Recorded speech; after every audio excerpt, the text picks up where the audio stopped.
This time we were really gonna nail it. Total glamping. We expected all Instagram moments. I'll return to that. You'll see what I mean.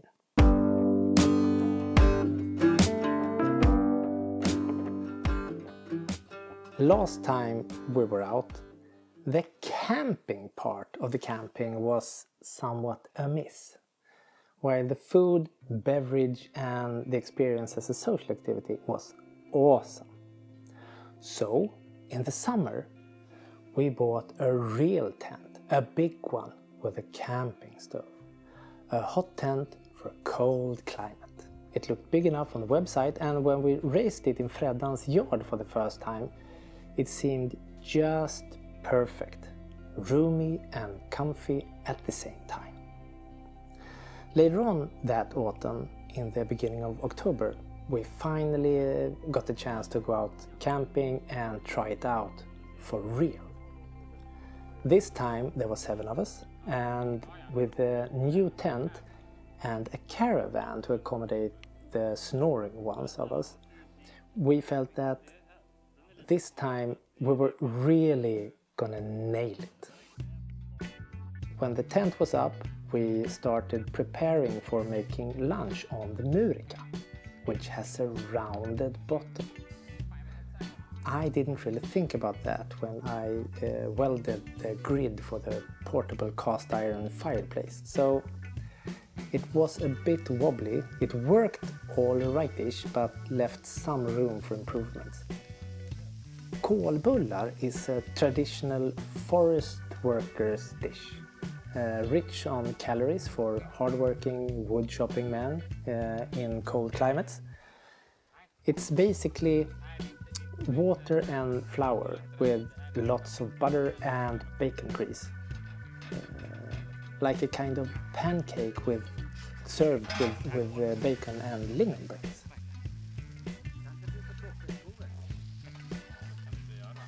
By the way, I made the fireplace from an old laundry kettle by drilling venting holes and adding a tripod leg to get, the right height for cooking. It actually worked really fine, and it prevented most of the smoke from getting in your face all the time. Since the days are short in October, we started preparing the dinner almost right away after lunch. Oxtail stew is a simple dish, but it takes some time initially to trim the meat and chop all the vegetables.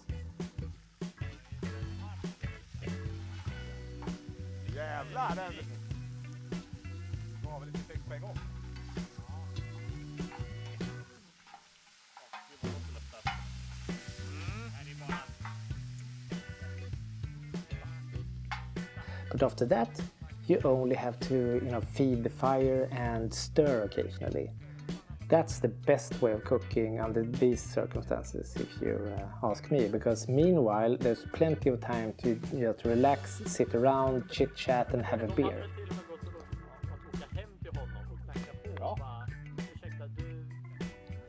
One of the perks with camping this time of year is the total lack of mosquitoes. There are actually no insects at all to annoy you. So if you have the right clothes, fire and some comfy blankets, it's very, very pleasant. We had a real quality time together, a scarce commodity these days. It was awesome. Unfortunately, the pictures don't really do justice to the fantastic feeling we had. And that brings me back to the expected Instagram moments. With all the time in the world, we couldn't help noticing that the aesthetics of our campsite didn't quite match our expectations. The natural topic of the conversation during the afternoon was, of course, how to also make the campsite more appealing to the eye. It's obvious that we have a long way to go in that respect. The camp, well, some places it looked more or less like a dump. For example, We brought the firewood in plastic sacks, we brought the food and groceries in paper bags, we didn't have a trash can, we had a mishmash of different furniture that didn't match aesthetically. It was hard to keep it tidy. A lesson learned is that aesthetics is a big part of the experience and it doesn't come by itself.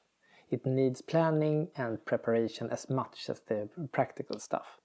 All of us felt afterwards that we need to have that in mind the next time. Well, not Dad of course, because he's somehow immune to all that.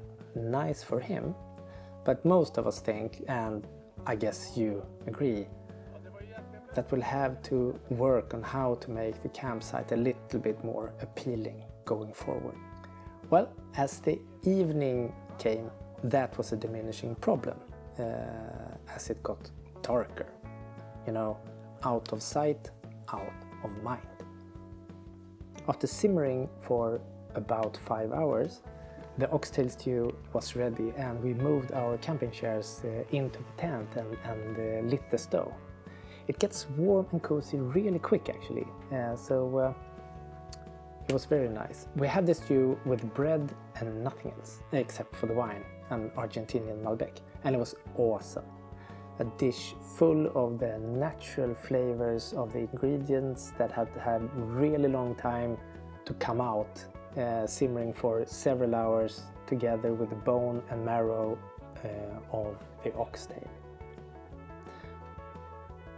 The food and wine was excellent, and it was wonderful to sit around the camping stove in the warmth of the fire, but it's actually hard to eat from a plate while holding a glass of wine, sitting half laid back in a camping chair. You need somewhere to put down the glass if you don't want to, balance the plate in your knee while eating with one hand and holding the glass in the other.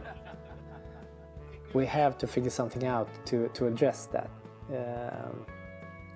Any ideas? The stove is in the middle, so we can't have a large enough table there. Happy to hear your recommendations because I don't really have a good solution. Oh yeah, we forgot the wine out in the chill air, so we had to put it next to the fire to get it up to the perfect drinking temperature. The night sky cleared up, and I'm so sad that I didn't take out the camera. When I went out in the middle of the night to take a leak, I was absolutely blown away by the night sky. If there's no light pollution at all, I couldn't believe how clear I could see all the stars and how many there were. It looked almost photoshopped. It was absolutely unreal. But I was too tired and I didn't want to wake everybody up while looking for the camera. So I didn't take any pictures or film, but it was absolutely awesome. I couldn't believe my eyes. I'm glad I captured the morning fog though, because the morning was magical.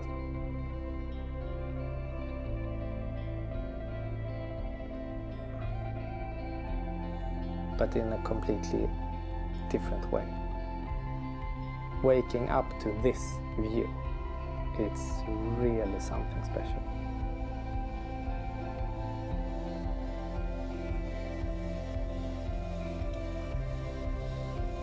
How about this for an Instagram moment? Can't wait to get out of here.